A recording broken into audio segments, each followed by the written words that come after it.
When I married my wife 2 decades ago, she had 2 kids. Juana was 12 and Largo was 8. We had 2 of our own afterward. In my opinion, Juana and Largo's dad Juan is not a good guy. He rarely paid child support, and he worked under the table a lot to lower the amount he should pay. One Christmas he stayed with us, so we saw the kids open gifts in the morning. He dared to switch a label on a gift I got Largo, so it came from him. I just swallowed the crappy behavior not to start a fight with the kids present. His kids love him though. He can do no wrong in their eyes. When Juana married, he walked her down the aisle even though I paid for the wedding. I wasn't even acknowledged on the invitation. Once again, I didn't start crap because the wedding wasn't about me.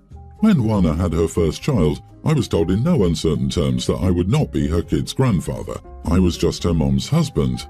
Largo and I are friends. He's always polite with me and we've bonded somewhat.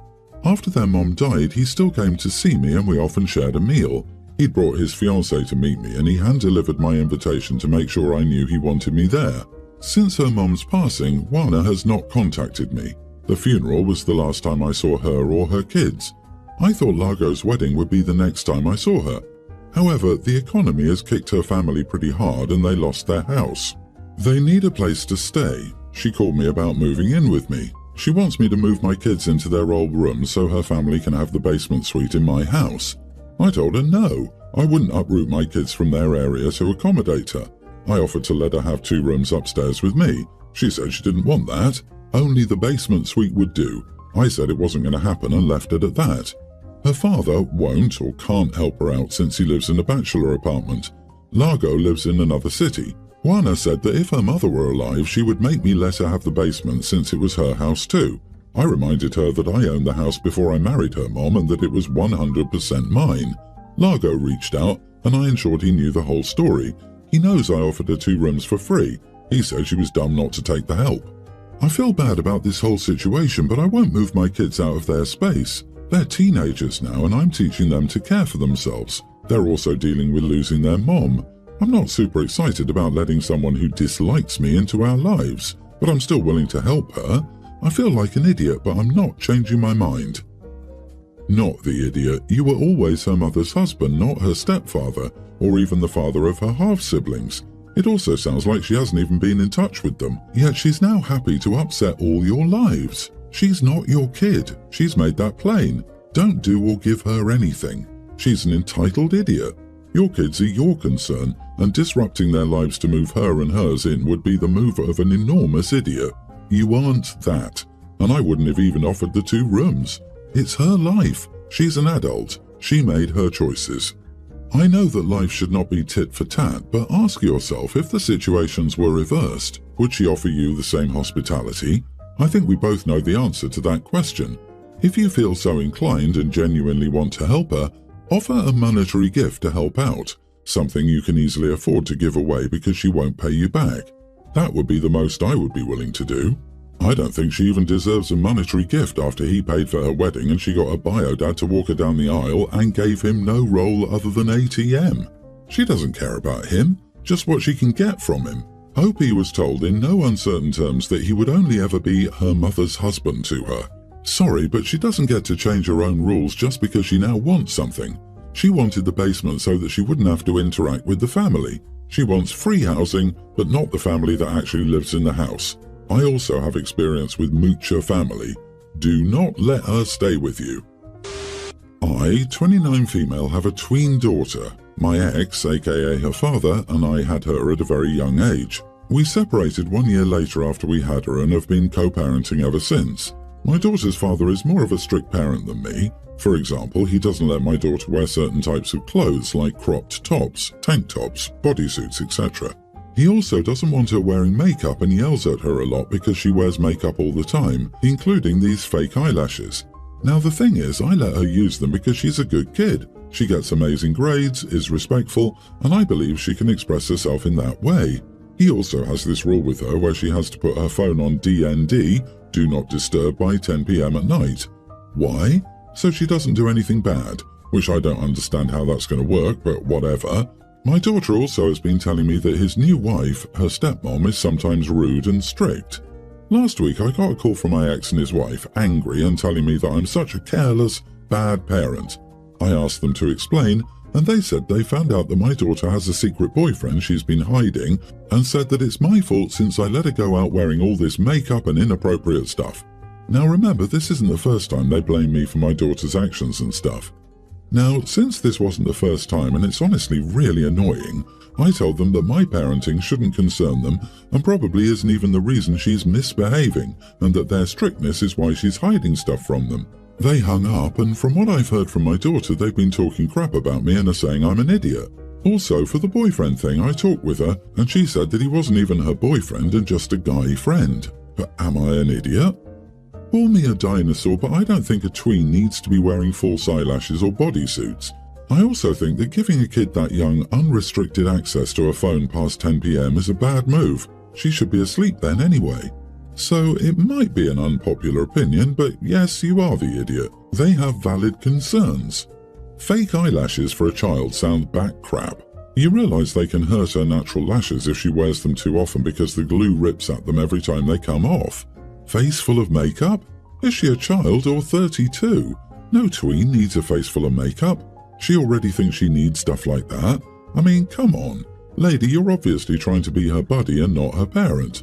I agree saying no to your kid sucks, but it's extremely necessary. It's not too late to change.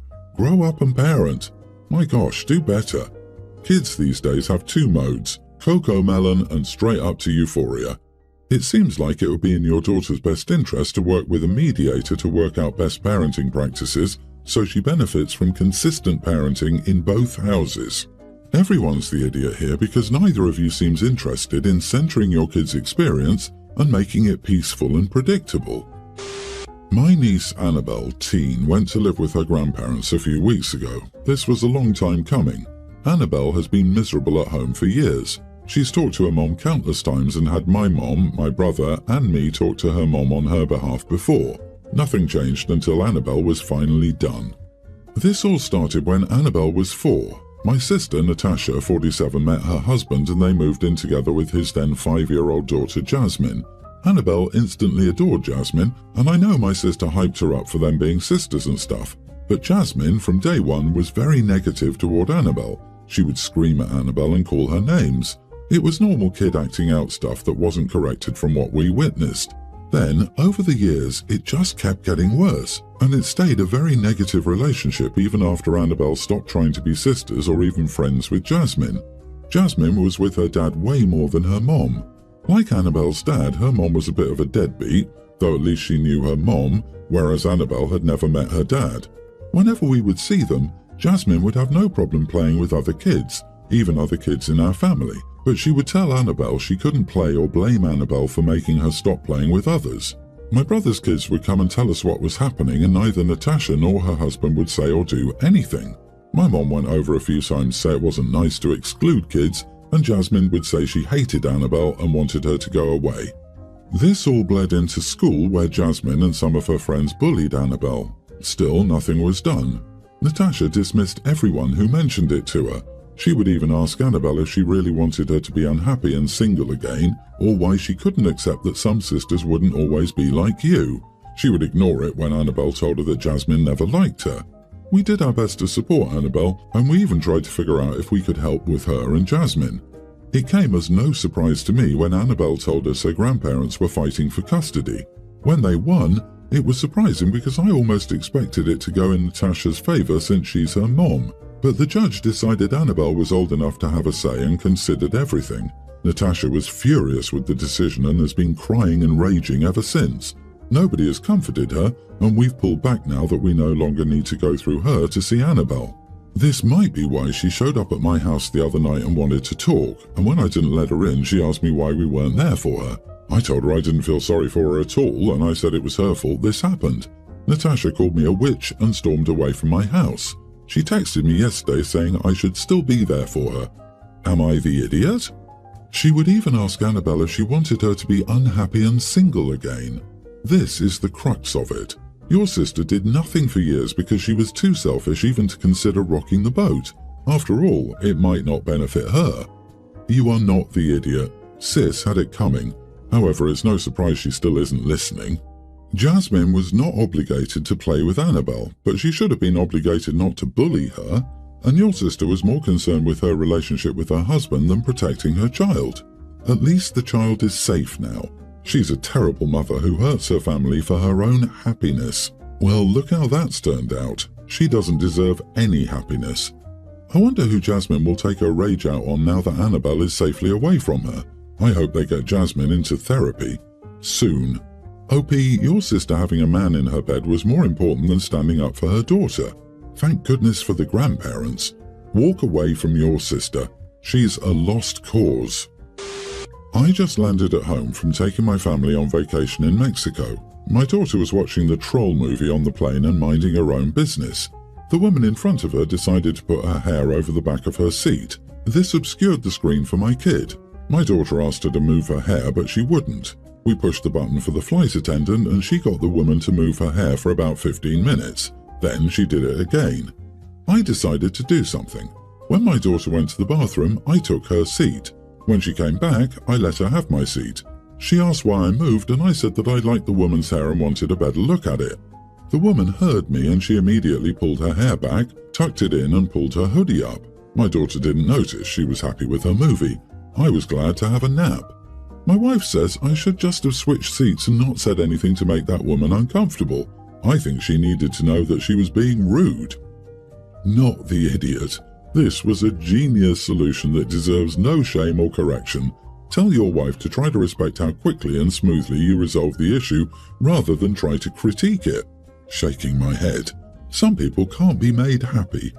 Also, screw that lady. It's absolutely trash behavior. How the tables turned. You should have fake sniffed her hair too.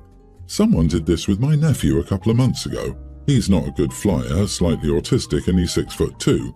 He apparently stood up, gathered the hair, and put it around the seat across her face.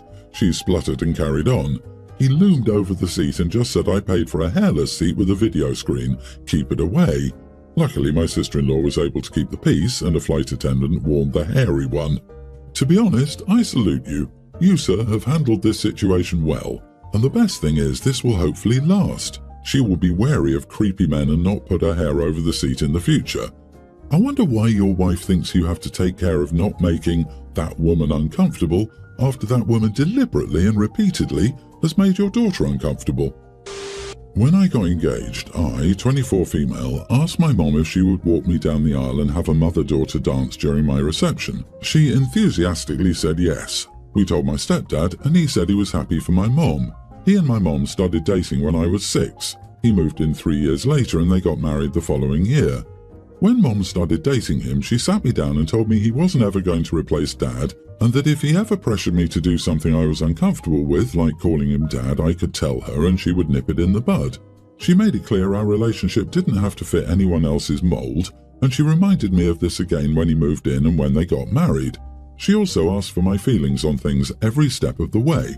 I liked my stepdad and cared about him, so it was easy to agree to him moving in and getting married. I never called him Dad or thought of him as a father figure. He was something different, and it wasn't nothing, but I'm not sure I would have a word to describe it. But we got along great. It was just never the same as my relationship with my mom. I always dreamed of Mom walking me down the aisle and dancing with me at my wedding. She was there and always put me first, and we're our own team. But she also loved and never let him be just a piece of history I never knew anything about. I always appreciated that and her efforts to keep me involved in his family, or the good parts anyway, LOL. A few weeks ago, my stepdad's parents texted me with a weird comment about the father of the brides needing a little extra detail to go into their wedding suit. It came out of nowhere and I didn't reply because I honestly had no idea what it was about, really. A few days later I saw them and they asked why he wasn't in rehearsal for our father-daughter dance. I told them there was nothing to rehearse and that Mom was dancing with me. I said my stepdad and I would dance at a different time. They said the bride's father is the dance, not the bride's mother. I told them he wasn't going to have that traditional role. Another day then, they mentioned it to me, and I asked them why they kept bringing it up. They said I should be ashamed, and I humiliated my stepdad, and he was so upset that he went to them. I spoke to my stepdad, and he confirmed he went to his parents with the hope I would see the error of my ways. And he didn't want to make my mom angry by saying something directly. But he told me he deserved to be the father of the bride and not the stepfather of the bride. I told my mom what he did and she was furious. Of course, my stepdad was upset with me, but his parents were angry and told me I ran to my mommy like a little girl instead of a woman. Am I the idiot? Not the idiot. They're mad you ran to mommy, check my notes, but he ran to his family to complain about you. You had every right to go to your mom. He is her problem. He can be sad, but it's your wedding. His role is what you want. He needs to grow up and not run to his family that his stepdaughter was mean to him. He should have talked to you directly about a different role if he wanted one. It's even a worse look to let your mommy and daddy do your dirty work. He wants to take something tremendously special from your mom, his wife, but wants everyone else to be the bad guy. I hope your mom sees how manipulative his actions are. He didn't just run to his mommy and daddy to complain, he recruited them to bully OP into doing what he wanted. I'm sure your mother was less than pleased with this little pressure campaign by your stepfather and his minions, but true to her word, when she was made aware, she nipped it in the bud. Congratulations, and have a wonderful wedding and a happy marriage.